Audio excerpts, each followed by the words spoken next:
Tous les êtres humains, quelle que soit leur situation, dépendent pour produire et reproduire leur existence matérielle des réseaux. Ces réseaux ont immédiatement une dimension sociale. Il n'y a pas de réseau neutre. Le réseau, il est soit public, soit privé. Et il va créer un tout autre ordre de conflit social qui participe du phénomène de la lutte de classe, qui a les mêmes enjeux, qui a lieu en même temps que cette lutte de classe, mais qui nous oblige à clarifier 2 points. Le premier, rappeler à tout le monde que le capitalisme est un processus. Le capitalisme se réalise dans la circulation de l'argent se transformant en marchandise pour redevenir de l'argent, pour redevenir de la marchandise. C'est un processus. Il faut donc cesser de penser qu'il est ahistorique, ça serait tout le temps le même, ce n'est pas vrai. 2, qu'on peut, en quelque sorte, l'enfermer, le comprendre, entreprise par entreprise. Le capitalisme, ce serait l'addition des entreprises capitalistes et du marché où chacun vient échanger. La réalité n'a rien à voir avec ça. Le capitalisme est un processus et c'est un ordre global. Le capitalisme a créé lui-même un espace-temps parce que sans cesse, il lui faut un extérieur pour aller continuer à faire de l'accumulation capitaliste. Mais tous, vous dépendez de vos réseaux. Tous, tous, tous. Premier phénomène, le rapport social du réseau. Vous ne pouvez pas passer à côté. Suivant qu'il est public ou privé, ce n'est pas la même situation. Alors bon, qu'est-ce que je pourrais donner comme exemple de réseau? Les plus simples. Tous ont une infrastructure. Tous sans exception. Donc ils relèvent d'un investissement de capital.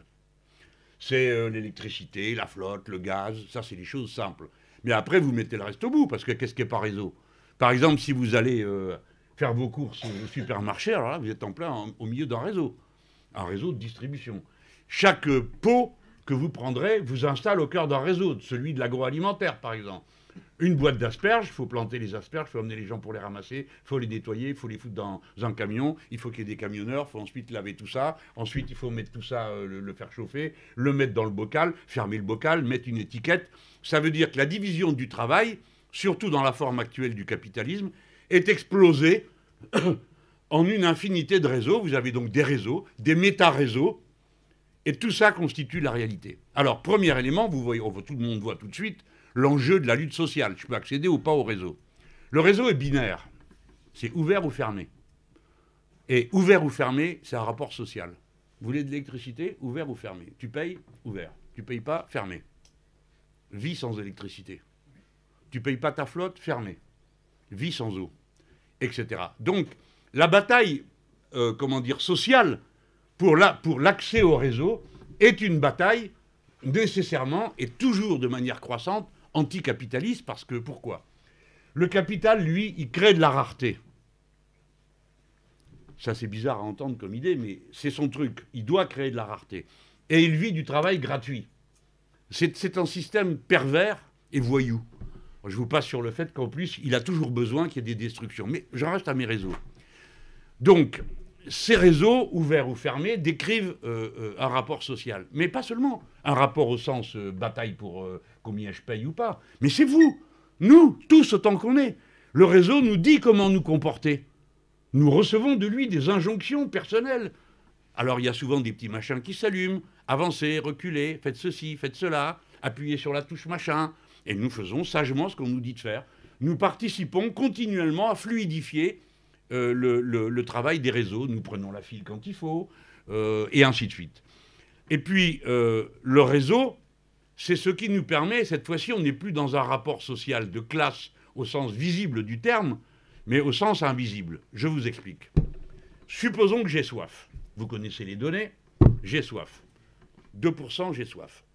10%, ça c'est pour Spécial Papou, qui est dans la salle, parce qu'il m'a entendu 10 fois raconter cette histoire, et ça continue à le faire rire. Et le 10%, je délire. 12%, je suis mort. Donc, ce n'est pas une situation, l'eau, où on négocie. Il n'y a rien à négocier. À un moment donné, il y en a ou il n'y en a pas. Et s'il n'y en a pas, ça tourne mal pour moi. Je prends cet exemple parce qu'il nous renvoie à un besoin simple, fondamental. Bien. Entre moi et le robinet, il n'y a pas de syndicat. Il n'y a pas le patron que je peux aller occuper dans son bureau. Il y a le robinet et moi. Et si, quand j'ouvre le robinet, il ne coule rien, de quoi suis-je dépossédé? Pas de l'eau, de moi. De mon besoin. de sa satisfaction. C'est donc quasiment ontologique, hein. Et c'est ça qui nous intéresse, parce que à partir du rapport au réseau, on va voir se construire une conflictualité, accéder ou pas au réseau, où il y en a, où il n'y en a pas. Et il y a un instant, je vous ai dit, le capitalisme, il crée des déserts. Par exemple, il crée le désert alimentaire. Je prends un exemple extrême, hein, pour sortir un peu des trucs habituels. Le désert médical, vous connaissez, etc. Le désert alimentaire, c'est nouveau. Ça existe aux États-Unis et ça vient en France. C'est-à-dire, tu n'as pas un endroit où aller acheter de la nourriture fraîche. Ça n'existe pas. Il y a la station essence, tu peux aller acheter des chips et des cochonneries, mais pas de la nourriture. Et donc, bah, c'est des déserts comme ça, sur des zones immenses, qui fait que vous courez 2 fois plus vite pour aller à l'hypermarché, qui lui est à un endroit. Évidemment, c'est l'État qui a payé la route.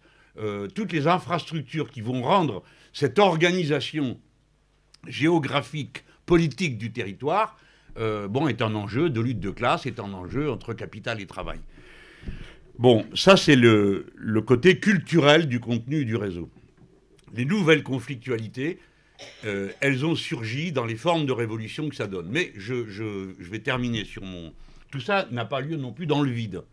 J'ai dit que ça a à voir avec le capitalisme, mais le capitalisme tel qu'il est aujourd'hui, c'est-à-dire sa production en réseau, c'est ça qu'on appelle la mondialisation, et globale, c'est-à-dire tout intégré dans la même trame d'échanges financiers. Tout s'achète, tout se vend, et à chaque étape, on achète, on vend, etc. D'accord ? Donc, à l'intérieur, la façon dont fonctionne cette bulle, cet ensemble, a aussi des propriétés dynamiques qu'il faut étudier, comme pour comprendre la dynamique du capitalisme, ses faiblesses, ses accidents qui lui arrivent en cours de route. Là aussi, je laisse de côté, mais notons-le, tout ça existe dans le cadre du capitalisme financiarisé, pas en dehors de lui. Pas à côté de lui, il n'y a pas d'à côté du capitalisme financiarisé. Il n'y en a pas. Tout est intégré d'une manière ou d'une autre.